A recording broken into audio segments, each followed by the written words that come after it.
প্রিয় শিক্ষার্থীগণ, শিক্ষাগৃহ চ্যানেলে তোমাদের স্বাগত। আজ আমি আলোচনা করব ক্লাস 11 সেকেন্ড সেমিস্টারের ইতিহাসের একটি অন্যতম গুরুত্বপূর্ণ প্রশ্ন। সেটি হলো ক্রুসেডের ফলাফল বা প্রভাব বা তাৎপর্য। এটি 3 বা 4 নম্বরে আসতে পারে। মধ্যযুগে ইউরোপের ইতিহাসে অন্যতম ঘটনা ছিল ক্রুসেড বা ধর্মযুদ্ধ। ক্রুসেডের প্রভাবগুলি ছিল সুদূরপ্রসারী।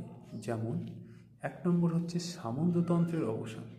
ইউরোপের বহু সামন্ত তাদের ভূ সম্পত্তি কমিউনের কাছে বিক্রি করে বা বন্ধক রেখে ক্রুসেডে যোগ দেয়। এদের অনেকেই ক্রুসেডে মারা যান বা ফেরেন সর্বশান্ত হয়ে। ফলে সামন্ততন্ত্রের অবসানের পথ প্রশস্ত হয়। 2 নম্বর জাতীয় রাষ্ট্রের উত্থান। সামন্ততন্ত্রের দুর্বলতার সুযোগে ইউরোপের শাসন ক্ষমতা রাজশক্তির হাতে চলে যায়। ফলে জাতীয় রাষ্ট্রের উত্থানের প্রেক্ষাপট রচিত হয়। বাণিজ্যের প্রসার। ধর্মযুদ্ধে নতুন নতুন দেশের সঙ্গে যোগাযোগ গড়ে ওঠায় ব্যবসা বাণিজ্যের প্রসার ঘটে। 4 নম্বর শহরের বিকাশ। ক্রুসেডের সময় একদিকে যেমন পুরানো শহর প্রাণ ফিরে পায়, তেমনই বেশ কিছু নতুন শহরও গড়ে ওঠে, যেমন ইতালির ভেনিস, জেনোয়া, পিসা ইত্যাদি। 5 নম্বর কুটির শিল্পের প্রসার। ত্রয়োদশ শতক পর্যন্ত ইউরোপীয়দের আর্থিক ভিত্তি ছিল কৃষি, কিন্তু ক্রুসেডের ফলে ইউরোপীয়রা প্রাচ্যের কুটির শিল্পের সঙ্গে পরিচিত হলে কারিগরি শ্রেণীর প্রচেষ্টায় কুটির শিল্পের প্রসার ঘটে। 6 নম্বর পয়েন্ট জ্ঞানের বিকাশ। ক্রুসেডের ফলে ইউরোপীয়দের সঙ্গে ইসলামীয় সভ্যতার যোগাযোগ ঘনিষ্ঠ হয়, যার ফলে পশ্চিম ইউরোপে ইউরোপীয় জ্ঞানচর্চার অগ্রগতি ঘটে। 7 নম্বর পয়েন্ট হচ্ছে প্রত্যক্ষ প্রভাব। সেটা হচ্ছে ক্রুসেডের প্রত্যক্ষ প্রভাব হিসেবে লক্ষ লক্ষ মানুষের জীবনহানি ও সম্পদহানি হয়। তো এক্ষেত্রে বলে রাখি যে ক্রুসেডের তাৎপর্য বা প্রভাবটা কী ছিল। ক্রুসেড আমরা আগের ভিডিওতে দেখেছি যে ক্রুসেড কে ধর্মযুদ্ধ বলা হয়েছে, তো এর প্রভাবও ছিল। তো প্রভাবটা হচ্ছে প্রথমত যেটা দেখা যায় সামন্ততন্ত্রের অবসান। সামন্ততন্ত্রের অবসান বলতে বোঝায় সেই সময় ইউরোপে সামন্ততন্ত্রের একটা প্রভাব চলছিল গুরুত্বপূর্ণ, কিন্তু ক্রুসেড শুরু হওয়ায় বহু সামন্ত কী করেছিলেন, তাদের যে সম্পত্তি কমিউন বলতে সেই সময় একটা সংবিধান সভা আমরা বলতে পারি, তো তাদের কাছে তাদের জমি জমা বা সব কিছু বিক্রি করে বা বন্ধক রেখে যায়, তো ক্রুসেডে যোগ দেয়।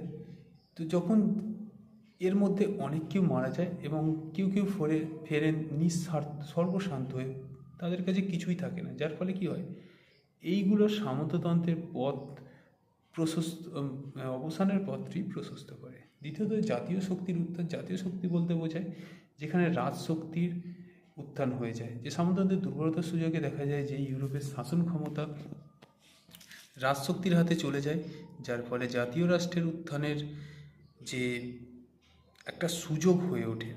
এরপর হচ্ছে বাণিজ্যের প্রসার। ধর্মযুদ্ধে নতুন নতুন দেশের সঙ্গে যোগাযোগ হয় এই যুদ্ধের ফলে, যার ফলে বাণিজ্যের উন্নতি ঘটে। এরপর হচ্ছে শহরের বিকাশ। এর উপর বাণিজ্যের উপর ভিত্তি করে কিছু কিছু শহর নতুনভাবে গড়ে ওঠে বা পুরনো শহরগুলি তাদের নতুনভাবে মানে প্রাণ ফিরে পায় বা গড়ে ওঠে। এর মধ্যে কয়েকটি হলো যেমন ইতালির ভেনিস, জেনোয়া, পিসা ইত্যাদি।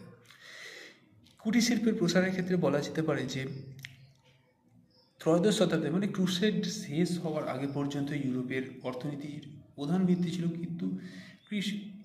তো এর ফলে কি দেখা যায় যে ক্রুসেডের ফলে দেখা যায় ইউরোপীয়রা যখন কুটির শিল্পের সঙ্গে পরিচিত হয়, তখন দেখা যায় কারিগরি শ্রেণীর প্রচেষ্টায় অনেক কারিগরি শিল্পের বিকাশ ঘটে।